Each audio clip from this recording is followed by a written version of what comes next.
Bienvenue à tous, nouvelle vidéo. Aujourd'hui, je vais répondre à une question qui a été posée sur la dernière vidéo où je parle des raisons pour lesquelles j'ai quitté la Suisse. Là, vous voyez ma tête, Big Cern. Dites-vous que je n'ai pas dormi depuis hier soir. Hier, je me suis réveillé à 15h30 et après, j'ai plus dormi. Et là, il est 6h55. Donc, je vais essayer la stratégie de je dors pas de toute la journée. Comme ça, ce soir, je me couche tôt. Et après, je reprends un bon rythme. J'espère que je vais tenir, hein. Et en plus, si je tiens, c'est bien parce qu'au moins là, je pourrais faire mes vidéos au bord de la piscine tous les matins. Tu vois, le matin, vers entre 6 et 7 heures, il n'y a personne. Je vous montre. Ouais, vraiment, t'as que les vieux qui viennent nager et sur les transats et tout, t'as jamais personne. Du coup, c'est plus tranquille. Allez, on commence. Donc c'est Cyrus6479 qui a demandé: tu penses qu'il faut trouver une femme en début d'aventure qui est prête à faire tout ça avec toi ou bien essayer de la trouver dans le pays final? Donc là, j'ai divisé la vidéo en deux catégories. Donc première, ça sera préparation. Donc là, c'est avant de t'expatrier. Donc je vais parler des avantages et des inconvénients d'avoir une femme avant de, enfin une femme ou une copine avant de s'expatrier et après mariage. Donc ça, c'est une fois que tu arrives dans le pays de destination, je vais vous dire les avantages et les inconvénients d'avoir une femme que tu as ramenée de ton pays d'origine. Et là, en fait, il dit femme, hein, mais normalement, femme, on est d'accord, cette vidéo, je vais parler du vie commune, fonder un foyer, faire des enfants, machin, c'est vraiment long terme, tu vois, c'est pas une petite copine ou femme, mariage, fonder un foyer, c'est sous cette optique-là. Donc, allez, au début, donc, ce que j'appelle le début, c'est vraiment la partie où vous êtes encore en France, vu que la plupart des gens qui me regardent, là, ils sont en France.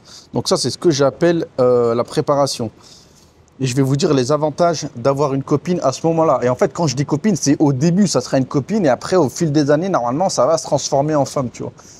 C'est pas, elle va se transformer physiquement, ça va devenir une femme, tu vois. Mais c'est ça, le temps de passer les épreuves, d'être sûr que tout va bien, machin. Et après, tu te maries. Donc voilà. Allez, les avantages d'en avoir une à cette époque-là. Donc avant. Là, j'ai noté hein, sur mon téléphone comme d'hab. Donc ce que j'ai noté dans les avantages, c'est que tu seras moins seul. Tu auras un soutien émotionnel et moral. Donc là, motivation. Hein. C'est pas soutien émotionnel en mode, tu sais, tu vas pleurer, elle va te réconforter. Hein. Bon, après, il y en a, ils vont pleurer, elle va les réconforter. Mais moi, c'est plus dans le sens motivation. T'inquiète pas, bébé, on va y arriver. Je m'occupe, je t'aide du mieux que je peux, machin. Tu vois, des fois, tu as des moments de doute quand tu es tout seul. Je te jure, tu as envie de tout lâcher. Et je me dis que quand tu as une meuf à ce moment-là, franchement, si elle est bien, elle peut te motiver, tu vois. Après, moins de travail, ça aussi, gros plus. Donc, par travail, j'entends typiquement tout ce qui va être les tâches ménagères, tu vois. La cuisine, entretenir la maison, laver ton linge. Vraiment les trucs d'une femme au foyer, à condition qu'elle ne travaille pas. Hein. Si elle travaille, bien sûr, elle n'aura pas le temps de faire tout ça, mais... Après, moi, je fais encore partie de ces hommes traditionnels, on va dire, qui s'en foutent si la femme travaille ou pas. Tu vois, moi, je veux pas d'une femme carriériste, tu vois. Qu'elle est là, elle veut gravir les échelons, je veux finir directeur, machin. Non, je veux pas d'un homme, en fait. Tu vois, moi, une femme comme ça, carriériste, je la vois comme un homme. Donc, non, là, quand je parle de tâches ménagères, c'est pas péjoratif, tu vois, mais voilà. C'est toi, tu travailles, tu ramènes l'argent, tu lui donnes la CB et elle s'occupe du reste. Après, c'est pas toi, tu es là à rien faire de tes journées et elle fait tout le taf non plus. Ça, c'est pas équitable. Mais vraiment, pour moi, le schéma classique, l'homme qui travaille, qui ramène l'argent, qui donne la CB à la femme et elle s'occupe de tout ce qui est finance pour la maison. L'homme, lui, il va investir l'argent, faire tous ces trucs-là. Mais voilà, moi, je vois plus les choses comme ça. Mais encore une fois, c'est moi, chacun fait ce qu'il veut. Hein. Donc là, quand je dis les avantages, ça serait les avantages pour moi ou pour quelqu'un qui voit les choses comme moi. Donc, tu auras moins de travail à faire à la maison. Et après, autre chose, là, par contre, pour les mecs qui veulent une femme, enfin, qui s'en foutent d'avoir une femme qui travaille ou quoi, bah, ça peut être un soutien financier. Donc, elle pourra vous aider à payer le loyer, à payer les charges, toutes ces choses-là. Après, je vais pas rentrer dans les détails, hein, mais je sais que tu as aussi pas mal de mecs, eux, c'est aussi des mecs traditionnels, tu vois, ils aimeraient bien que leur femme ne travaille pas. Parce que voilà, quand je dis femme qui travaille, c'est pas la femme qui va chercher le remède pour le cancer. C'est la femme qui fait un taf de bureau tout pourri, tu vois. Ça, je vois pas, ça fait rêver qui de faire ce genre de taf. Donc voilà, je sais qu'il y a des mecs qui ont conscience de ça, mais tout simplement, ils gagnent pas. Leur salaire, il est pas assez élevé. Donc, ouais, la femme, elle doit travailler. Sinon, tu fais comment pour vivre? En France, un seul salaire ne suffit plus. Donc, voilà. Après, les inconvénients. Là, on est toujours dans la partie préparation, donc avant de vous expatrier, hein. Donc là, les inconvénients d'avoir déjà une copine qui potentiellement va devenir votre femme, alors que vous êtes toujours en France et que vous vous préparez à partir. Alors, inconvénients, j'ai noté. Plus de pression, moins de liberté. Donc, ouais, là aussi, moi, ça me paraît évident, mais je pense que ça ne sera pas évident pour tout le monde. Mais ouais, d'avoir quelqu'un, tu peux pas juste ignorer son avis, tu vois. Genre, tu vas te prendre un appartement, tu veux partir en vacances, tu veux faire un achat important pour la maison, que ce soit une télé ou... C'était le pire exemple que j'aurais pu sortir, la télé. Normalement, quand tu veux t'expatrier, tu n'achètes rien. Donc, ça, c'est... Mais voilà, tu vois, que tu veux acheter... je sais pas, admettons, tu veux partir en vacances, bah voilà, ça se discute à deux. Alors que si tu es tout seul, c'est toi qui décides de tout. Pareil, si tu veux bouffer dans un resto, bah, c'est toi qui choisis si tu es tout seul, tu vas bouffer où tu veux. Alors que quand tu es à deux, bah, voilà, tout le temps, il faut que les deux soient d'accord. Ce qui est tout à fait normal, hein. Mais ça fait partie des inconvénients. Et après, si là, elle ne travaille pas, donc là, inconvénient, bah, ça va te revenir plus cher. Alors que si tu es tout seul, bah, bien sûr, ça va te revenir moins cher, tu vois. Tu me diras, même si vous êtes deux, dans tous les cas, tu vas payer un loyer, mais après, il y a la bouffe. En fait, c'est surtout la bouffe et les vacances. Donc voilà, ça fait des inconvénients pour le fait d'avoir une copine alors que tu es toujours en France. Allez, après on passe à la partie suivante. Donc là, vas-y, tu es arrivé, tu as fait ton expatriation, tu as trouvé du travail, que tu sois en Suisse, en Asie du Sud-Est, en Amérique du Sud, au Canada, à Dubaï, en Australie, n'importe quel pays. Voilà, tu es arrivé sur place, tu as un taf, tu es posé, tu as un appart. Et donc là, pour cette partie, les avantages et les inconvénients, là, on va vraiment répondre à la question. Parce que la question que Cyrus posait, c'était est-ce que tu te trouves ta femme en France ou une fois que tu arrives dans le pays de destination? Donc là, la première partie, c'était préparation. Préparation, tu n'avais pas le choix. De toute façon, c'est soit tu as une femme en France, soit tu as une copine en France, soit tu n'as pas de copine du tout. Mais là, une fois que tu es dans le pays de destination, donc admettons, tu es arrivé au Japon, en Thaïlande, en Australie, où tu veux, bah là, c'est soit tu as ramené ta copine de France, où vous êtes mariés et elle vient avec toi, ou soit tu en trouves une sur place. Donc là, tu vois, tu as deux choix, alors qu'avant, tu n'en avais qu'un seul. Et là, quand je vais vous parler des avantages et des inconvénients, bah en fait, ça sera les avantages d'avoir une copine que tu as ramenée de France et les inconvénients si tu avais une copine que tu as ramenée de France. Et là, le truc, c'est que vu que tu aurais pu aussi trouver une copine dans le pays de destination, bah, les avantages de la copine de France, ça devient les inconvénients pour la copine que tu trouves sur place. Et vice-versa. Et les inconvénients... Vous comprenez ce que je raconte ou pas, ou je suis en train de parler dans le vent là? Vas-y, je vais juste parler et vous allez comprendre de toute façon. Donc là, voilà, tu es arrivé dans le pays de destination, tu as un travail, tu as un appart, voilà les avantages que tu as. De t'être marié avec elle, parce que voilà, vous êtes mariés comme j'ai dit au début, donc fiabilité, la meuf est plus fiable, bah forcément tu la connais depuis plus longtemps, donc bien sûr qu'elle est fiable. Et plus c'est tôt, mieux c'est, hein, parce que là aussi, je vous vois venir, hein. Tu vois, si c'est une fille que tu as connue, comme je disais, plus c'est tôt, plus c'est fiable. On va prendre les extrêmes. Une que tu as connue quand tu étais à l'école primaire, maternelle, vous avez tout le temps grandi ensemble, elle était ta voisine, tu sais que la meuf, elle a jamais fait des dingueries, elle a jamais fait des trucs bizarres. Donc voilà, elle, fiable à 100%, tu vois, tu connais ses parents, tu sais qu'elle n'a pas de mauvaise fréquentation et tout. Donc enfin, c'est jamais 100%, mais voilà, elle est fiable. Et à l'inverse, une meuf pas fiable, bah voilà, c'est une meuf que tu as trouvée, que tu as rencontrée alors que tu es déjà installé dans le pays de destination. Tu vois, tu es là, tu as un bon salaire, tu as déjà tout. Et voilà, elle, tu la trouves un jour avant de partir. Donc, elle peut très bien être fiable, je ne dis pas le contraire. Mais statistiquement, je pense qu'il y a plus de risques qu'elle te la fasse à l'envers que la fille que tu as connue depuis plus longtemps. Donc, c'est de ça que je parle dans la fiabilité. Et quand je dis fiabilité, en gros, c'est est-ce qu'elle va se barrer ou pas? Est-ce qu'elle va te la mettre à l'envers? C'est pas est-ce qu'elle est fiable, tiens, donne-moi une clé de 12 pendant que tu répares la voiture, elle te donne la bonne clé. C'est pas ça.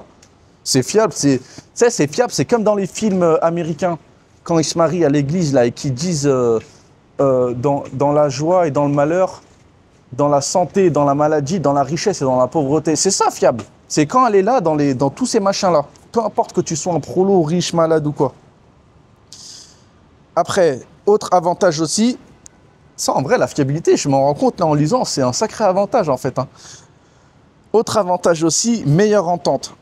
Donc là, une entente dans le sens où vous avez la même culture, normalement. Je dis ça parce qu'en France, tu as plusieurs cultures. Dans le pays, tu as plusieurs cultures. Donc, mais bon, voilà, tu vois, si c'est un Maghrébin et qui ramène une Maghrébine de France, ils auront la même culture, tu vois. Donc, mais c'est pour ça que ça me fait rire. Tu as la même langue, même religion. Et donc, tout ça, bien sûr, tu n'auras pas tout ce phénomène de choc culturel.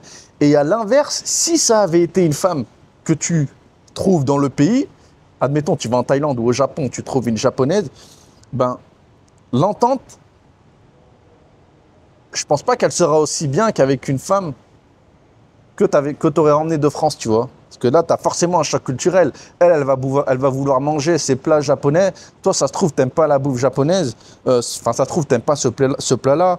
La culture, même la langue, tu vois, des fois, il peut y avoir des incompréhensions, vu que le japonais, c'est pas ta langue natale et que elle, le français, c'est pas sa langue natale aussi. Donc voilà, c'est dans ce sens-là. Donc là, avoir une femme de France, meilleure entente. Autre point aussi, sur les avantages d'avoir une femme qui vient de France, c'est que, là encore une fois, on part dans l'optique, vous vous mariez et vous fondez un foyer, hein. Donc là, ce que j'ai noté, les enfants vous ressembleront physiquement. Enfin, ils te ressembleront physiquement. Alors que là, si, je sais pas, moi je suis blanc, t'imagines, je fais des gosses avec une japonaise, ils vont avoir quelle gueule? Ils vont pas me ressembler, c'est normal. Et en plus, les gènes asiatiques, ils sont puissants, hein. Les gènes asiatiques et les gènes subsahariens, ils prennent tout le temps le dessus sur les autres. Donc, non, ils vont pas me ressembler. Donc là, l'avantage d'avoir une femme que tu as ramenée de ton pays, donc qui a la même culture que toi, qui a les mêmes origines que toi, bah, les enfants, ils auront la même gueule que toi, normalement. S'ils n'ont pas la même gueule que toi, pose-toi des questions. Allez, après, ce que j'ai noté... ah oui, bah voilà, et on continue ce que je disais au début quand je m'embrouillais. Donc là, tes enfants te ressembleront, alors que si tu fais des enfants avec une japonaise, bah voilà, ils n'auront pas la même gueule que toi. Donc vous voyez, les avantages de l'une deviennent des inconvénients pour l'autre. C'est ça que je voulais dire. Donc là, voilà, les avantages d'avoir une femme que tu as ramenée de France. Et maintenant, les inconvénients d'avoir une femme que tu as ramenée de France. Et ces inconvénients-là par rapport à une femme que tu as ramenée de France, ben, ça va devenir des avantages par rapport à une femme que tu trouves dans le pays de destination. Donc, allez, intégration plus compliquée. Donc, ouais, bah ça aussi, t'en sais rien, tu vois, ça se trouve, la femme ou même toi, il y en a un des deux qui va péter un câble. Après 1 an, j'ai envie de rentrer, j'en ai marre de ce pays, ça me sort par les yeux. Et voilà, tu fais comment? Bah, tout de suite, ça devient plus compliqué. Alors que si c'est une femme que tu as trouvée sur place et qu'elle te sort ça, c'est que vraiment, elle se fout de ta gueule, hein. Donc, quoique non. En fait, non, regardez, moi, je sais bien, c'est bien...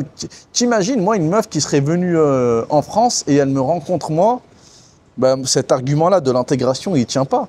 Parce que moi, je vais dire, moi, je suis pas intégré. Elle va dire, mais c'est bizarre, t'es né ici, t'as grandi ici. J'ai dit, ouais, mais non, je suis pas intégré. Ouais, j'ai envie de partir. Donc, là, je pense qu'un homme japonais qui vient du Japon en France, il sera mieux intégré que moi. C'est n'importe quoi. Allez, autre chose que j'ai noté aussi, dans les inconvénients, donc si tu as des enfants avec cette femme-là que tu as ramenée de France, ils seront vus comme des étrangers. Après, ça aussi, il y a le biais d'avoir grandi en France, tu vois, tellement, peut-être ça m'a traumatisé, ça se trouve, j'ai des séquelles mentales dans ma tête où je me dis, voilà, tout le monde est vu comme un étranger. Mais non, je pense que là, si je suis au Vietnam, j'ai des enfants avec une maghrébine, bah, mes enfants, ils n'auront pas des gueules de Vietnamiens. Donc non, ils seront vus comme des étrangers à l'école. Alors que si tu as des enfants avec une Vietnamienne ici, vu que ça sera des halfs, ils ressembleront un petit peu plus à des Vietnamiens. En plus, comme j'ai dit, les gènes asiatiques, ils sont plus forts que nos gènes à nous. Donc ils auront plus une gueule de Vietnamiens que si c'était pas avec une Asiatique, tu vois. Donc voilà, c'est un inconvénient pour tes enfants. Après, ça peut te revenir plus cher dans le sens où si elle travaille pas, encore une fois, bah, tu vas payer 2 fois plus de bouffe, 2 fois les vêtements, 2 fois plus cher, machin. Et en plus, vu qu'elle est étrangère, elle aussi, bah, elle connaîtra pas les bons plans pour vivre sur place. Après, ça dépend. Là, je prends les cas du Vietnam ou du Japon. Mais si elle est étrangère comme toi et que vous allez en Suisse, ça, c'est pas un inconvénient. Parce que vu que la France, c'est un pays du tiers-monde comparé à la Suisse, bah, normalement, elle va connaître, elle va avoir un petit peu la valeur des choses. Mais là, je me dis, une occidentale qui viendrait au Vietnam, tu vois, ici, un plat, ça coûte 1 euro. Donc ici, la vietnamienne, si tu la ramènes dans un truc où tu vas payer 5 euros le plat, elle va te dire, ah, mais c'est du vol, c'est trop cher. Alors que si c'est une Française qui vient, 5 euros, elle va te dire, oh, c'est pas cher. Vous voyez, c'est dans ce sens-là. Allez, autre point négatif de ramener ta femme de France, c'est que tu n'auras pas de réseau sur place. Donc là, vraiment, vous serez seul, juste toi et elle. Donc seul à deux. C'est pas seul comme en Suisse où tu es tout seul. Là, au moins, vous serez deux. Donc, c'est pas vraiment de la solitude. Mais quand même pas de réseau. Alors que si c'est une locale, bah, normalement, il y a sa famille sur place, il y a ses amis sur place. Donc, ça sera déjà un réseau plus étendu. Donc, si un jour, tu as besoin d'aide pour un truc, normalement, elle a son réseau et son réseau va devenir le tien. Alors que si tu viens avec une Française, voilà, il faudra vous construire un réseau. Autre inconvénient aussi que j'ai relevé, c'est l'éloignement. Surtout pour les femmes, je sais qu'il y en a plus pour les femmes que pour les hommes, on va dire.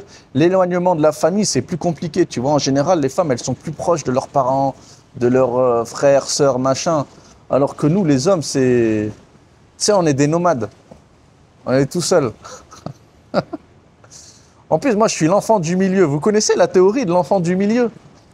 En gros, y a une théorie qui dit que le premier enfant dans une famille, donc l'enfant le plus vieux, le premier qui naît, c'est celui qui ramasse le plus. Tu vois, c'est le brouillon.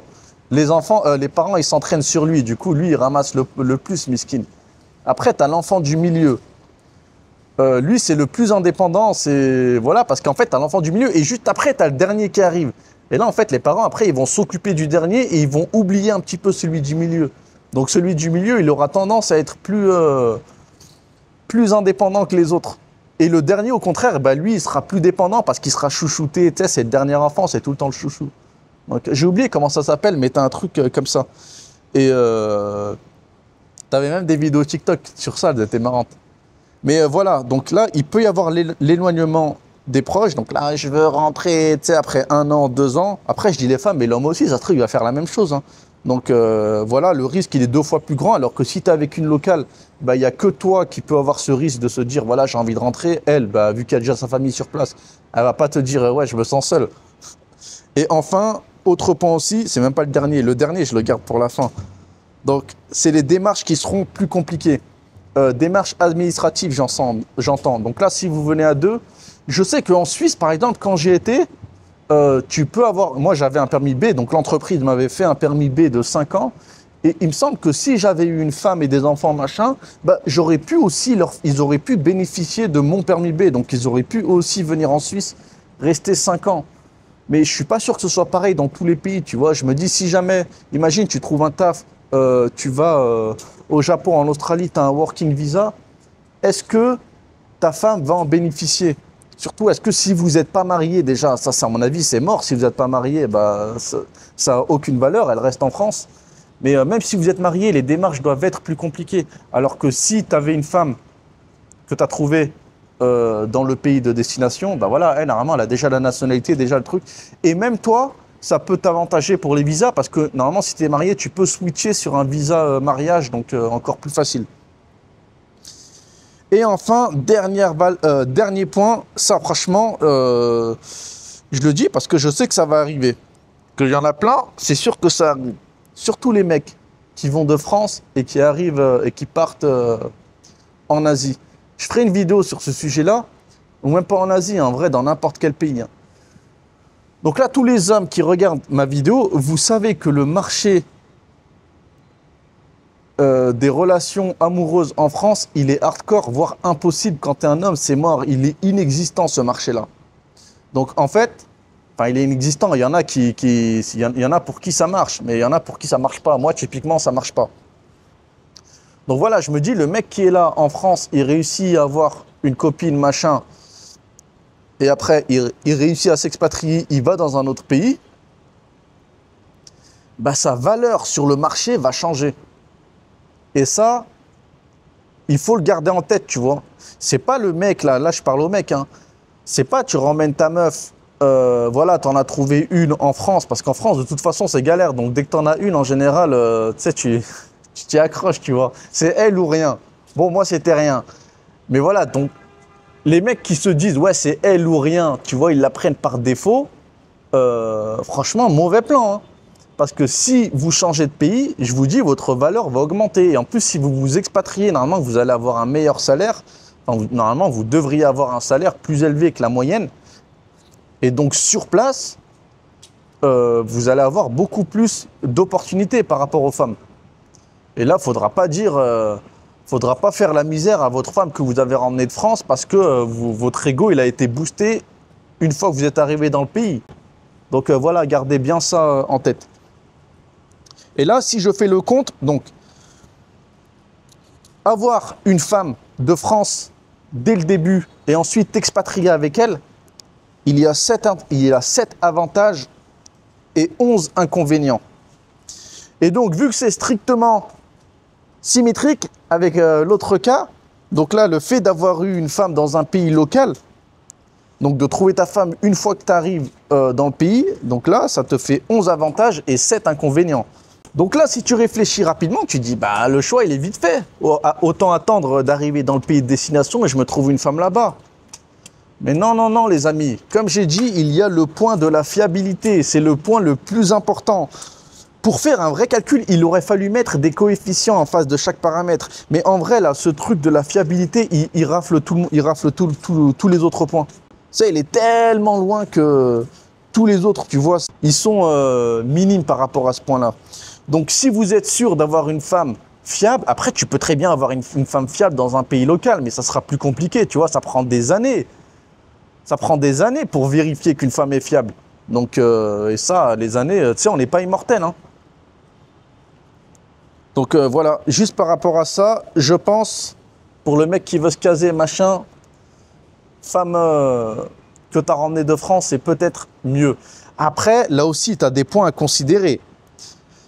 Là, je parle pour moi et vu que je sais que la plupart des gens qui me regardent, là, déjà, c'est des hommes et c'est des maghrébins. Donc, nous, c'est pas les femmes... là, les femmes woke, LGBT, strong independent woman, machin, elles sont même pas dans l'équation, hein. Moi, j'en connais pas des femmes comme ça. Donc ça, elles sont pas dans l'équation. Après, si tu prends toute la population française, enfin, toutes les femmes autour de ton âge qui vivent en France, et que tu prends de manière aléatoire, non, je prends pas le risque. Tu sais, je devais en prendre une au hasard, même s'il y avait la fiabilité, je prends pas le risque. Que tu vois, tu te dis, elle est là, tellement le système leur ravage le cerveau. Après, ça se trouve, c'est moi qui a le cerveau ravagé, hein.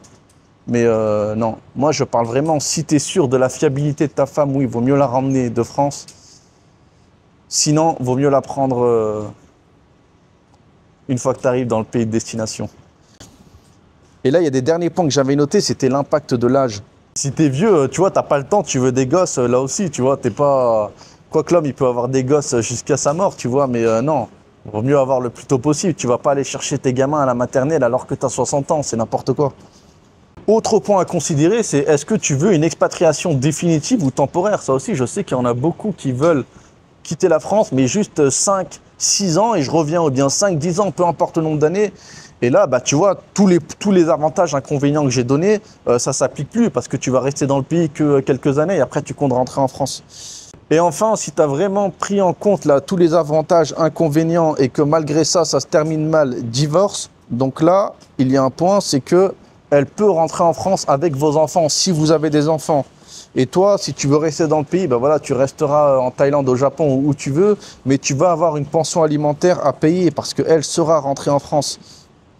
Et après, alors que la locale, elle, si tu l'as trouvée sur place, bah, elle ne va pas rentrer en France, elle est déjà dans son pays. Mais le truc, c'est qu'elle peut t'empêcher de voir tes enfants. Ça, c'est un truc qui arrive beaucoup au Japon aussi. Parce que là, elle aura l'État de son côté, vu qu'elle, elle a la nationalité et que toi, tu resteras à l'étranger. Donc voilà, tu as ça. Certains points aussi à prendre en compte par rapport à ça. Je mettrai le lien Discord si vous voulez rejoindre. Enfin, je vous conseille de rejoindre pour vous expatrier. Franchement, il y a vraiment... On est 1000, je crois, maintenant. Ouais, on a dépassé les 1000. Donc des mecs de tous les continents, de toutes les professions, de tous les âges, de tous les genres. Donc voilà, merci d'avoir regardé cette vidéo et je vous dis à bientôt.